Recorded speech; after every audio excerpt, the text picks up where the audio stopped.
वो दान नहीं किया, वो मैं अपने मन से गई थी। मैं अपने मन से मैंने बोला था, इन्होंने बहुत सब लोगों ने मुझे समझाया था, पर मैंने ही रो रो के इनसे बोला था कि मुझे बनना है।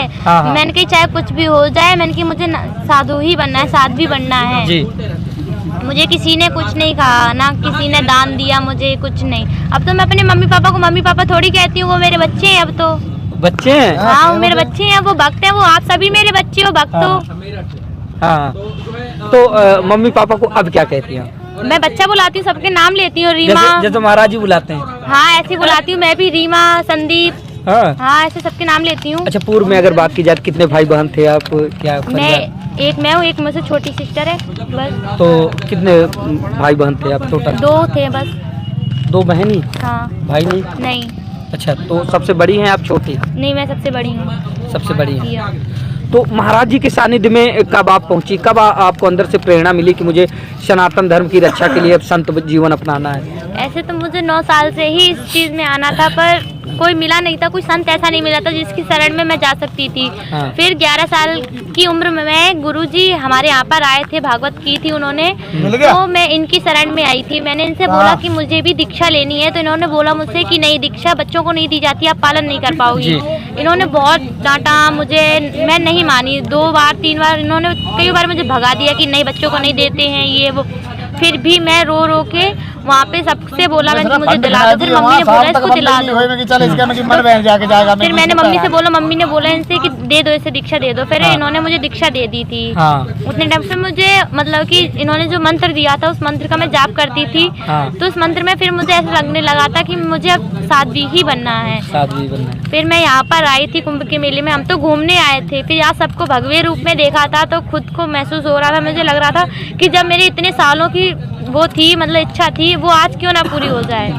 तो फिर मैंने गुरुजी से बोला कि मुझे साध्वी बनना है आपकी तरह। गुरुजी ने फिर भी मना कर दिया, मुस्कुराते रहे, इन्होंने मना कर दिया कि कोई बच्चों का खेल नहीं है जो बन जाते हैं। इसमें बहुत तपस्या करनी पड़ती है, ये इसमें परिश्रम बहुत आएंगे, कठिनाइयाँ आएंगी, अब बिल्कुल कुछ नहीं कर पाओगी आप। मैंने कही एक बार का मौका अब तो दो। फिर उन्होंने बोला घर वालों से पूछो। मैंने अपने घर वालों से पूछा, उन्होंने कहा जैसी बच्ची की इच्छा करे वो आप ऐसा करो। फिर मैंने कहा मुझे साध्वी बनना है। फिर मैंने गुरुजी से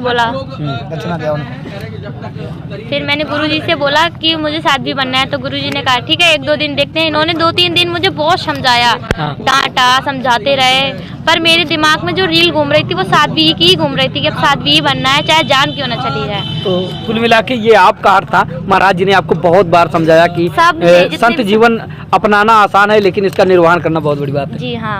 और अब गौरी जी, अभी एक चीज इस बात पे हम जो है चर्चा करेंगे थोड़ा सा कि संत जीवन तो आपने अपना लिया, वो ठीक है, लेकिन इसका जो निर्वहन करना है वो काफी कठिन है। और फिर जिस संत जीवन को आपने अपनाया है वो बड़ा कठिन रास्ता है, यानी कि नागा संप्रदाय। दक्षिणा ले लिए पंगत पे आराम से, तो इसका निर्वहन कर पाएंगी आप?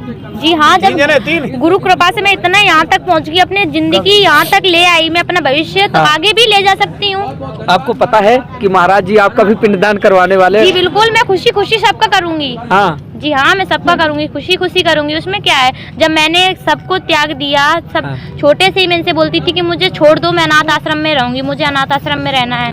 तब मैं छोटी थी, तब मेरी कोई सुनवाई नहीं करता था। जब आज मैं थोड़ी सी बड़ी हुई तो मैंने अपने गुरु से बोला था, तो उन्होंने मना किया। फिर मैं अपने खुद ही दिमाग में, मैंने कहा अगर तुम नहीं बनाओगी तो देख लेना, मैंने कि मैं खुद ही बन सकती हूँ। अच्छा। हाँ, मैंने इनसे कई बार बोला था मम्मी से कि मुझे अनाथ आश्रम में छोड़ दो, मुझे वहीं जा रहना है, मुझे घर में नहीं रहना, मुझे भगा दो यहाँ से। अगर महाराज जी आपको एक्सेप्ट ना करते तब क्या करती उस दशा में? तो फिर मैं चली आती, वृंदावन में रहती। मतलब संत जीवन चुनना ही चुनना था? जी हाँ। ये आपका अंतिम और मतलब कि अंतिम फैसला था? अंतिम फैसला था। अभी जब से महाराज जी के साथ आप रह रही हैं तब से क्या क्या करना है? संस्कार लेकर आ रही है इसमें, मतलब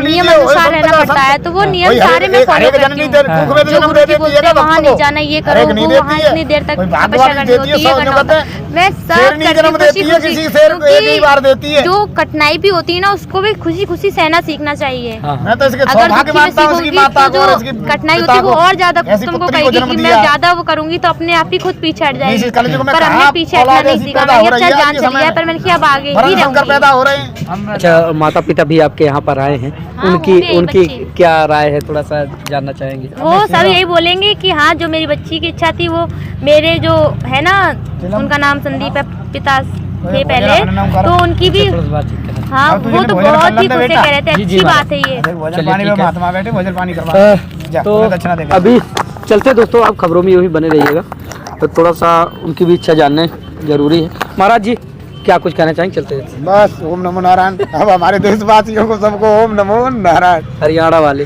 हरियाणा वासी तो हमारे जानते हैं, हरियाणा वासी तो सब जानते हैं अपने चल जो बाप भी पे। हरियाणा में अपना जिला को तीनों हाँ। महात्मा